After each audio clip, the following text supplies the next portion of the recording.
Hello வணக்கம் friends. இன்றைக்கி நம்ம வீடியோவில் என்ன பார்க்க போகிறோன்னா ஜியோ 120 இந்த மாடலுக்கு சார்ஜிங் ரேட்டு மாற்றுறது எப்படின்றத பார்க்க போகிறோம். இதுக்கு எதுக்கு நான் வீடியோ போட்டேன்னா, இப்போ வந்து நம்ம நார்மலாக ஒரு சார்ஜிங் கனெக்டர் நம்ம எடுக்கும்போது இதுக்கு அடியில் தான் ஹீட் பண்ணி எடுப்போம். அப்படி ஹீட் பண்ணும்போது இந்த மைக்கு பக்கத்தில் இருக்குது. ஸோ இந்த மைக்கும் டேமேஜ் ஆக வாய்ப்பு இருக்குது. ஸோ இந்த மைக்கு டேமேஜ் ஆகாமல் எப்படி சிசி மாற்றுறதுக்கு தான் ஒரு சின்ன ட்ரிக்கு தான் இது, வேறு ஒன்றுமே இல்லை. அதுக்காக தான் இந்த வீடியோ நான் போட்டிருக்கேன். நீங்கள் நம்ம சேனலை சப்ஸ்கிரைப் பண்ணலாம், மறக்காமல் சப்ஸ்கிரைப் பண்ணிக்கோங்க. பக்கத்தில் இருக்க பெல் ஐக்கானையும் கிளிக் பண்ணிக்கோங்க. அப்போ தான் நான் ஃப்யூச்சரில் எந்த வீடியோ போட்டாலும் நோட்டிஃபிகேஷனாக வரும். ஒன்றும் இல்லை, இது பார்த்தீங்கன்னா இது பேர் அலுமினியம் ஃபாயில் பேப்பரு. இது வந்து பார்த்திங்கன்னா எசன்ஸ் கடை, இந்த பிரியாணி ஷீட் இதெல்லாம் விற்கிறாங்களா அந்த மாதிரி கடையில் கிடைக்கும். ஸோ இது வந்து பார்த்திங்கன்னா இது ஜஸ்ட்டு கையில் பிச்சா கூட வந்துடும். ஸோ இந்த அளவு கொஞ்சம் எடுத்துங்க. எடுத்துகிட்டு கொஞ்சம் ரெண்டாக கூட மடக்கிக்கங்க, ஏன்னா அப்போ தான் திக்காக இருக்கும், கொஞ்சம் கெட்டியாகவும் இருக்கும். எடுத்துகிட்டு இந்த மைக்கை மட்டும் அப்படியே கவர் பண்ணுங்கள். பார்த்தீங்கன்னா மைக்கை ஃபுல்லாக கவர் பண்ணிட்டேன். மைக்கை கவர் பண்ணதுக்கப்புறம் ஹீட்டிங் டேப்பை நீங்கள் யூஸ் பண்ணணும். ஹீட்டிங் டேப்பு தேவையான அளவு கட் பண்ணி எடுத்துங்க.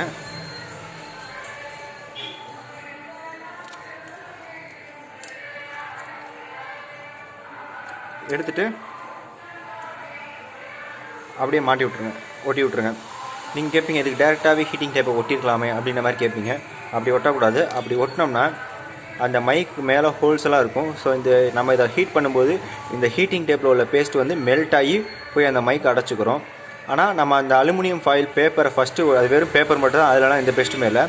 அந்த பேப்பரை வச்சுட்டு நம்ம அந்த ஹீட்டிங் டேப் போடும்போது இந்த ஹீட்டிங் டேப்பில் உள்ள பேஸ்ட் வந்து போய் அந்த அலுமினியம் ஃபாயில் பேப்பர்லாம் இருக்குமே தவிர உங்களுக்கு வந்து அந்த மைக் ஓட்டைக்குள்ளே போகாது. ஸோ இது ஒரு சேஃப்டி தான். இப்படி தான் நம்ம இதை மாற்றணும். சரி வாங்க எப்படி மாற்றலான்றதை பார்ப்போம்.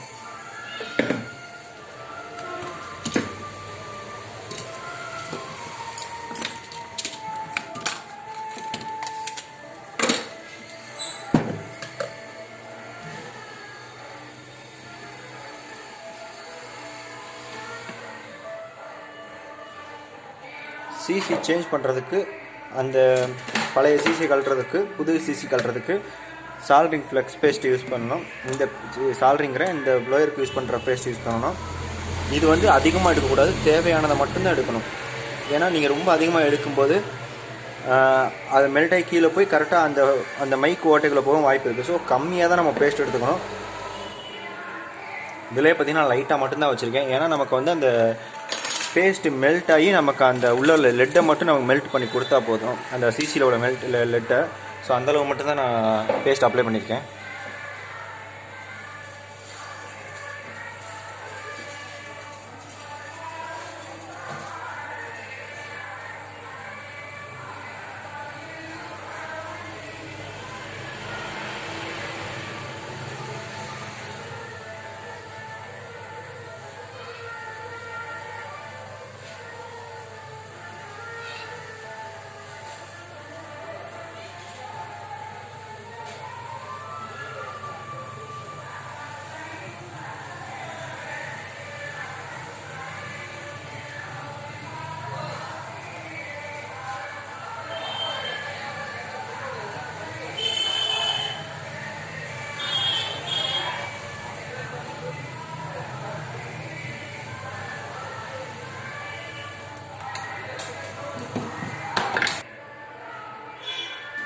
ஸோ அடுத்து வந்து க்ளீனிங் ப்ராசஸ்ஸு.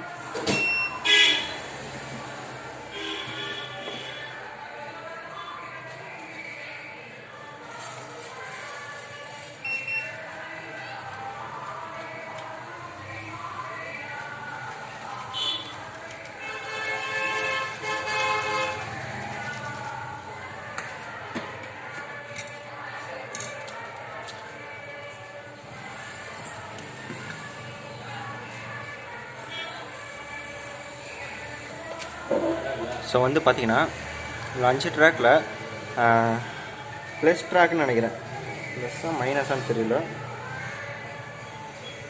ஒரு ட்ராக் வந்து பார்த்திங்கன்னா இல்லை, இந்த கார்னரில் பார்த்திங்கன்னா வாட்டர் டேமேஜில் கருகி போயிருக்கு. ஸோ நம்ம அதை சுரண்டி விட்டு நீட்டாக சால்ட்ரிங் வச்சாலே ஏறிக்கிறோம். இல்லைனா சிசி வச்சுட்டு அது மேலே இந்த லைன் பார்த்திங்கன்னா இதிலே தெரியும், இதோட லைன் தான் அது. ஸோ இங்கேருந்து கூட ஒரு ஜம்பர் எடுத்து இதில் நம்ம அடித்து விட்டுடலாம். ஃபஸ்ட்டு சுரண்டி பார்த்து போட்டு பார்ப்போம்.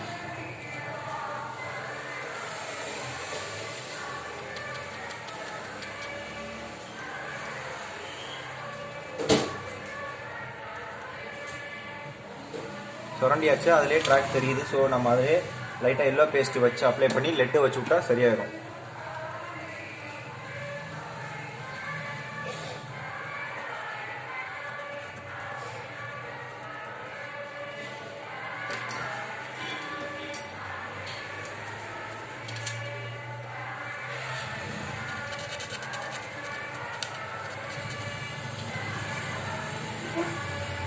ஸோ பார்த்தீங்கன்னா 5 ட்ராக்கும் வந்துருச்சு.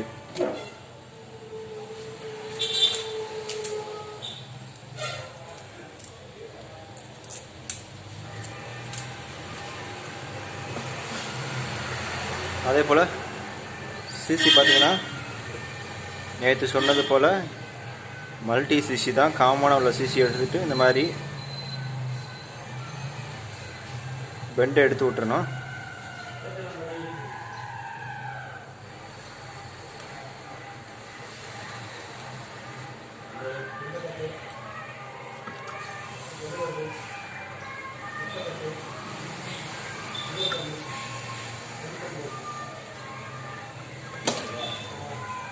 எடுத்துகிட்டு அது மேலே எல்லோ பேஸ்ட் அப்ளை பண்ணிடுங்க. பண்ணிவிட்டு சிசி காட்டிட்டு சால்ரிங்க ஃபஸ்ட்டு இந்த 5 பின்லேயே வச்சுருங்க. வச்சுட்டு இந்த கார்னரில் வைக்கணும், ப்ளஸ் சென்டரில்.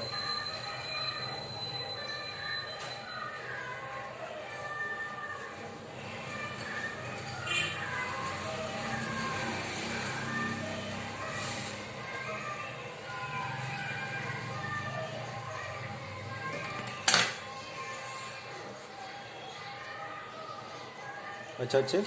இப்போ வந்து போர்டில் ஃபிட் பண்ண வேண்டியதான்.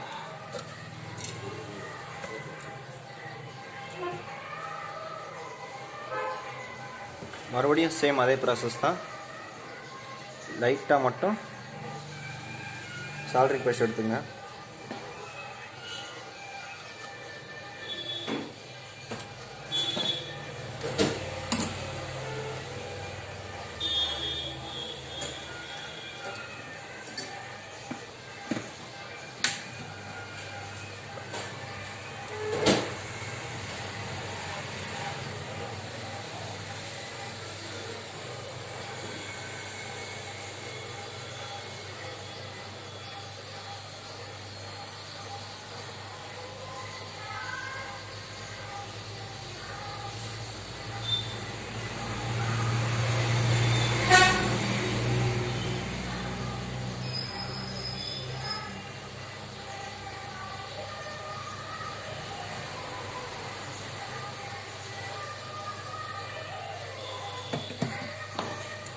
பார்த்தீங்கன்னா மெல்ட் ஆகி உட்காந்துச்சு.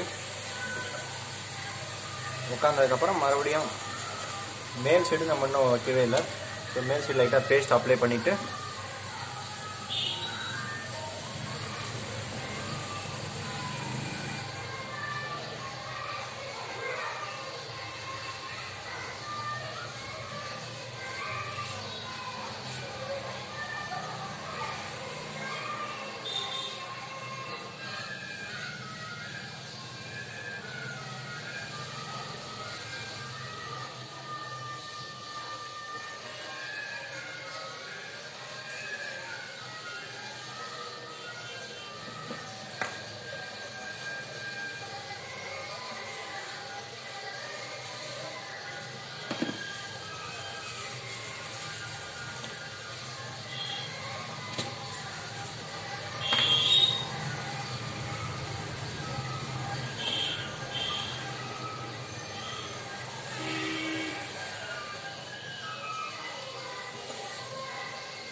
பண்ணிவிட்டு இப்போ சைடில் கொஞ்சோண்டு லைட்டாக, சைடில் கூட அதிகமாக வைக்க வேண்டியதுனா டப்புன்னு லெட்டு உள்ளே போயிடும். ஸோ லைட்டாக மட்டும் வைங்க.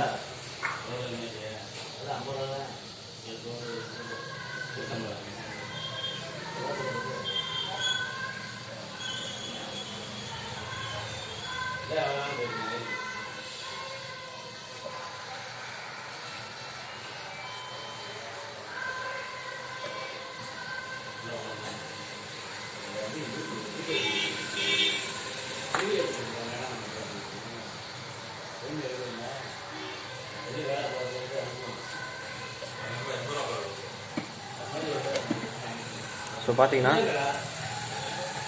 நீட்டாக சால்ரிங் வச்சாச்சு, 5 லெக்கு வச்சாச்சு, 2 மூலையில் வச்சாச்சு, இந்த பின்லையும் கூட வச்சாச்சு.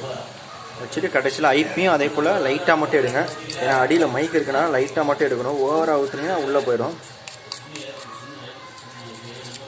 க்ளீன் பண்ணதுக்கப்புறம் டேப்பை பிடிச்சிருங்க. பார்த்தீங்கன்னா மைக்கில் ஒரு சொட்டு கூட பேஸ்ட் இருக்காது, நீட்டாக கிளியராக இருக்கும். எல்லா ஹோலும் தெரியுது பார்த்தீங்களா? சார்ஜ் ஏதான்னு பார்த்துருவோம்.